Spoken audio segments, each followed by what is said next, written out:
Well, the waiting game continues as the state budget is delayed again. How these delays impact those who are waiting for a final budget, especially when it comes to municipalities and school districts. Hey everybody, and welcome to Empire State Weekly. I'm Ryan Peterson here in Albany. The budget now 15 days past its deadline. A second extender issued just this past week ensured state operations continue and workers get paid on time. Asked when a finalized budget deal would be made, here's what several state officials told us. I'd like to say soon. Why don't I let you figure out what that is? I suspect that it's going to be no sooner than the end of next week. It'll take a number of days after that because it takes 5 hours to debate on each of the bills. There might be 7 bills, so there is still a time frame even when there's agreement. So it's going to take a little while, but I feel confident that we're making progress, and that is a good thing. Joining us now to give us some additional details on the impact budget delays can have, especially on our school districts. We're joined by David Albert, Chief Communications and Marketing Officer for the New York State School Boards Association. David, thanks so much for giving us some time. My pleasure, Ryan. So we're going on 2 weeks now with a delayed state budget. What are the real life impacts here, especially when it comes to districts as they're getting ready to budget for their upcoming school year, not exactly knowing just yet how much money is coming from the state? How big of a problem is it for them? So, historically, Ryan, education has been one of the last items in the state budget, and it typically is a nail biter going right down to the wire. This year, education really isn't controversial, and we're seeing the governor and both houses of the legislature agreeing on the state aid increase, which is about $3.1 billion. So school districts have a little bit of an easier time this year in terms of putting their budgets together because there isn't really any conflict or discrepancy between the governor and the legislature. There are some outstanding issues that are important that need to be resolved, and it is critical that the legislature adopt a budget before school districts put their budgets up to the voters in May 16th. And certainly the earlier the better, because districts do have certain milestones along the way, like sending out military ballots, sending in information to the state education department on their property taxes. So it's very important to have that budget done. But in terms of planning, Ryan, a lot of districts have gone ahead and the boards have adopted their budgets already in the last couple of weeks because they pretty much have a good idea of what their state aid is going to be. And that is the most important component for school districts when they budget. Exactly. They feel pretty confident this year, which is good news. And we have certainly seen budgets in years past go a heck of a lot later than 2 weeks. And lawmakers have told us recently they expect to hopefully get this done within the next week or so. They've extended it twice now. Do you feel confident when they say that? We're hoping that it will be done within the next week or so. As I said, it is really important for the legislature to get that budget done before the schools put their budgets up to the voters, because once the voters approve those budgets, they really can't be changed unless they start cutting programs. So I don't think any school districts would like to see that happen, and nor would lawmakers like to see that happen. So, we're hearing that perhaps toward the end of next week, hopefully they'll have an agreement and we can move forward with that. In the past, we've heard New York State Controller Tom DiNapoli say that the state's budgeting process is flawed and really needs an overhaul, period. Would you agree with his statement there? The earlier that schools can really get their state aid figures, the better. I mean, it does create issues. This year is an anomaly because of the agreement on the school aid increase. But generally speaking, I would say yes, I think you can always improve the process.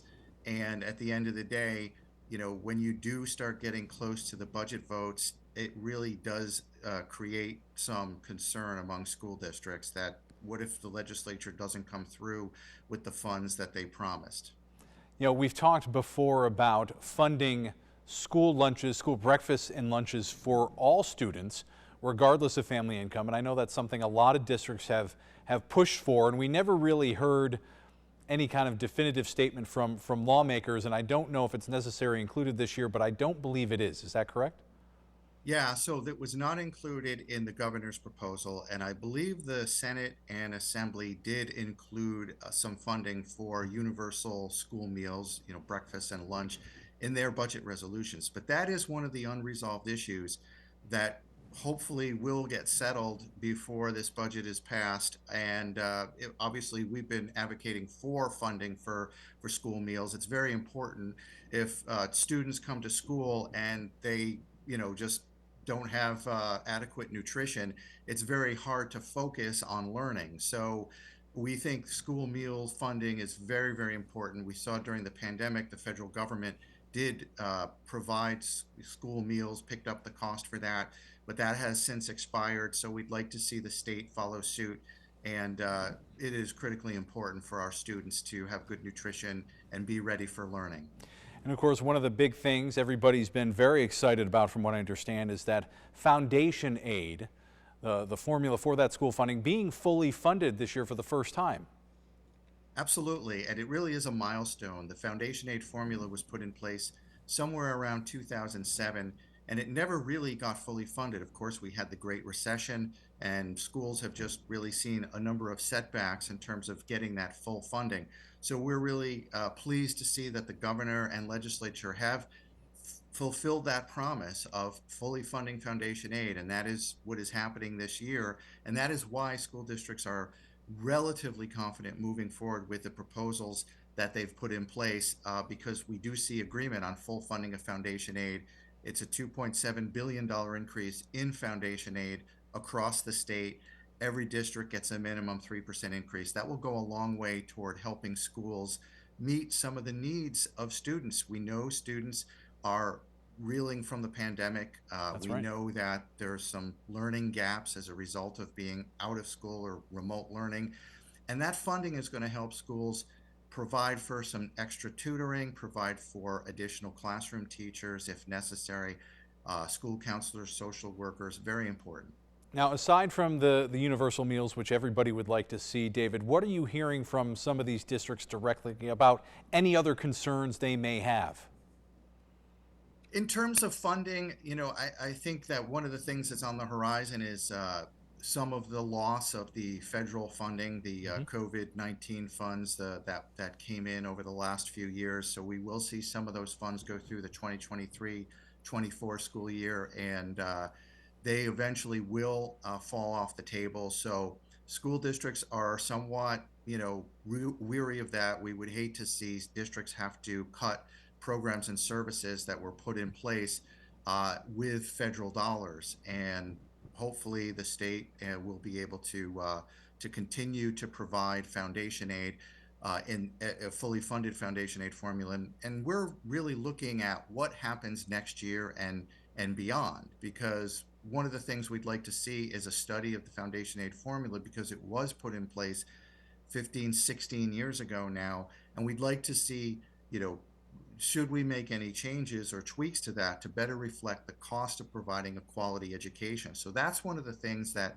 I think districts are a bit concerned about going forward, and we're certainly working with the legislature to see if we can get some funding included in this year's budget to take a look at the aid formulas and make sure that they're current. All right, David, here's where we have a little fun. If you were a betting man, do you think we see a state budget before May 1st? Well, I'll tell you, we certainly hope so. I don't bet much, but I'll keep my fingers crossed and say yes on that one. We'll see what happens. All right, we certainly will. We'll be watching it closely here for sure. David Albert, thanks so much for your time. We appreciate it. My pleasure. All right, the state is set to receive over $100 million as part of a settlement with e-cig giant Juul. When we return, we'll chat with attorney Andrew Safranco about what this settlement means and if Juul could face any further legal repercussions from it. Remember, as always, if you have a comment, story idea, please let us know. You can email Empire State Weekly or find us on Twitter.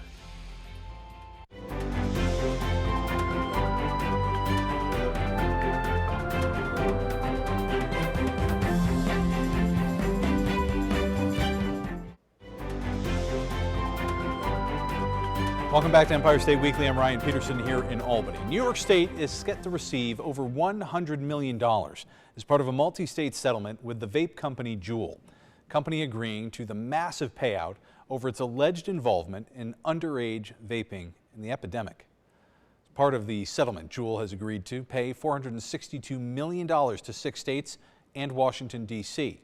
New York receiving the lion's share here, $112 million to be paid out over 8 years.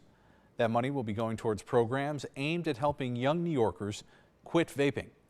New York Attorney General Letitia James explains why the state sued the company over its deceptive marketing, which she says specifically targeted young people, teenagers. The e-cigarette company falsely led consumers to believe that its vapes were safer than cigarettes and contained less nicotine. However, just one pod of Juul contains as much nicotine as a whole pack of cigarettes. All right, joining us now to help break down the legal details surrounding the case. Once again, we're joined by attorney Andrew Safranco. Andy, thanks for coming in. Nice to see you. Thank you. Thanks for having me. Appreciate being here. So the Juul settlement, this was a big case brought about by New York Attorney General Letitia James. 6 states involved, as well as the District of Columbia. We're talking over a $400 million settlement. With a case like this, does it benefit a company like this to, even though the amount seems outrageous, to settle rather than have it drag on? So it is a massive settlement, and what goes into settlement discussions and negotiations is what is the end play. If they go to trial, are there going to be greater potential fines and penalties and verdicts that have to go on? And what a settlement does is end the case where you know what is going to happen. So in this case, they chose the $462 million settlement, knowing that if they went to trial, they could have got more, potentially could have been less, but it's a guarantee, and it ends the case and it ends the litigation. And it's my understanding in this particular case that almost 47 of the 50 states have now completed some type of litigation against Juul. So it's essentially for $1 billion, Juul's paid out to all the states across the country. New York certainly getting the most lion's share of it. Yeah, from what we understand, $112 million or so paid out over 8 years. That money, we're told, will go towards programs to help young people stop vaping. So this is an e-cigarette company, fairly new, really only been on the scene, I think, less than 10 years. And all of a sudden they get hit with these problems. Of course, the states are alleging that they were marketing specifically towards children, be it with young people in ads, flavors of the vapes. So they're still making money, clearly able to handle, a payout like this. Yeah, so the Juul, the e-cigarettes, is certainly reminiscent of the big tobacco settlements in the late 90s, early 2000s, where all the big tobacco companies settled for millions and millions of dollars, but yet you still see people smoking, you'll still see people, using Juuls and vaping. And the question is whether or not this amount of money will affect and eliminate or reduce the amount of young people vaping. Right. And one of the stipulations, too, is the restrictions on their advertisements. We heard Letitia James talking about how they have to crack down and specifically how they market their product, correct? And that it will be behind store shelves now where it's sold. Right. And they, New York at least raised the age to 21 to purchase. Now a little stricter guidelines if people are purchasing online, limitations as to the number of vapes that people can purchase online. And as part of the settlement within New York, at least, there appears to be a 5% of the stores that are selling vapes have to be under some sort of an audit. So I'm interested to see how that rolls out. Certainly there's laws in effect now if you're selling underage, people cigarettes or vapes and Juuls and alcohol to the extent, but what's going to happen if somebody during these audits, these stores doing an audit are over the limit or not doing what they're supposed to do with checking the age for people that are purchasing. The consequences for the shop owner in that case, right? Correct. Are there any, and you may have already answered this question, further repercussions for Juul out of this, or does this now essentially kind of end things? This should certainly end things for Juul, except if they don't abide by the settlement agreement. So there may be a few more states out there that will engage in litigation if they have not, or I would expect those cases to be resolved. But it certainly puts them on notice if they violate any of the rules of these agreements. There must be certain penalty phases for that, or subject them to additional litigation in the future. Juul certainly not the only e-cig manufacturer in the country. They just got the attention here, became one of the biggest, I guess, simply because of the design of their product, and became very popular with young people. For the other companies out there that also make these products, and we know Big Tobacco makes their own as well, when they look at this case and they look at what happened here, does that give them pause for how they do business? You would hope so, right? But it ultimately goes down to a person's choice. Is somebody going to smoke? Is somebody going to vape? I think Juul really got punished because they went out initially and said that this type of nicotine product was healthier than a cigarette and the nicotine involved in a cigarette, and it's certainly proven not to be the case. And I think what's ultimately going to happen down the future is, as these cases progress, as these children get older, become adults, what lifetime and long-standing consequences they have. We saw especially with the Big Tobacco cases, as you said, they're still in business, people are still smoking, but we see far less of it, especially, I notice it especially in the entertainment industry. You don't see people smoking in TV or in films anymore. So the culture does shift a bit, doesn't it? It absolutely does, and I think that's how, people will look at this as a glass half full, half empty, right? Is this a great settlement? What does it really do? Is it going to affect the world, right? But if one person stops vaping or doesn't pick up a vape, then this type of a case is successful. You're never going to eliminate somebody smoking or or vaping. And I think one of the biggest arguments, too, when these vapes first came on the scene was that it was a good thing for somebody who had been smoking a regular cigarette for years to kind of help wean them off that.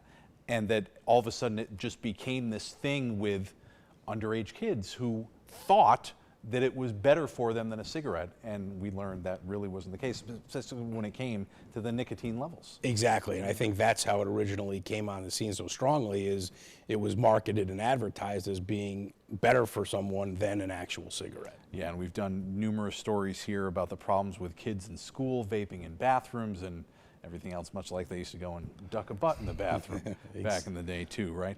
Andrew Sifranco, thank you so much for coming in. As always, we appreciate it. Great, thank you for having me, I appreciate it. Thank you for your insight. Governor Hochul announces her second nominee for the new Chief Judge of New York State. When we come back, we hear from the Capitol, reaction from lawmakers, once again pushing back against the governor's choice. Remember, if you've got a comment, story idea, we'd love to hear from you. Please email EmpireStateWeekly@gmail.com or find us on Twitter.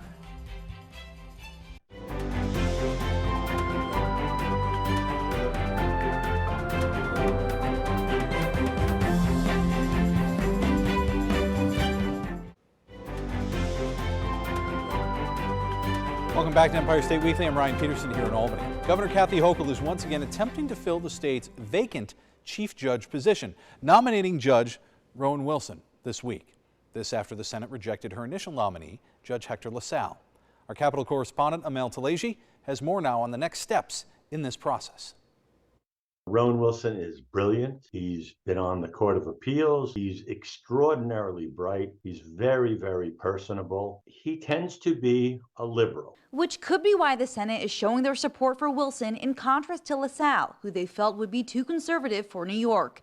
Vincent Bonventry, professor of law at Albany Law School, says Wilson tends to favor the rights of the accused as opposed to law and order and crime control. Bonventry also says Wilson favors the rights of the workers rather than the rights of a business. What that means is that I think he's going to sail through the Senate, but there will certainly be some rumblings against him by the Republicans. We're going to have to talk about the fact that that this guy has proven to be a radical activist jurist in the past.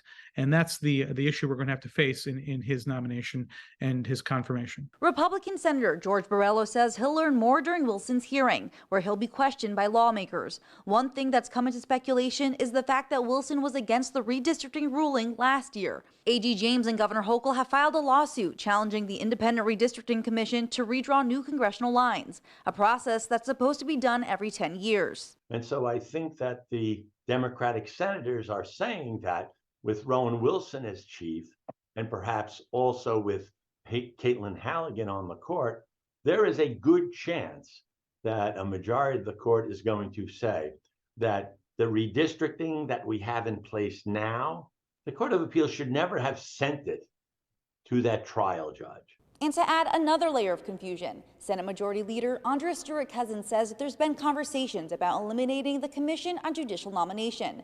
This is the group tasked with vetting candidates for the Court of Appeals. I'd like the executive to be able to name whomever their nominees are, and again, we put them through our process. If confirmed, Wilson would be the first black chief judge in the state's history. The date for his hearing is to be determined. Reporting in Albany, Amel Talegi. Our thanks to Amel. All right, stick around. We'll be back one last time with a look at the week ahead in just a moment. And remember, as always, if you have a comment or story idea, let us know. We'd love to hear from you. Email EmpireStateWeekly@gmail.com or find us on Twitter.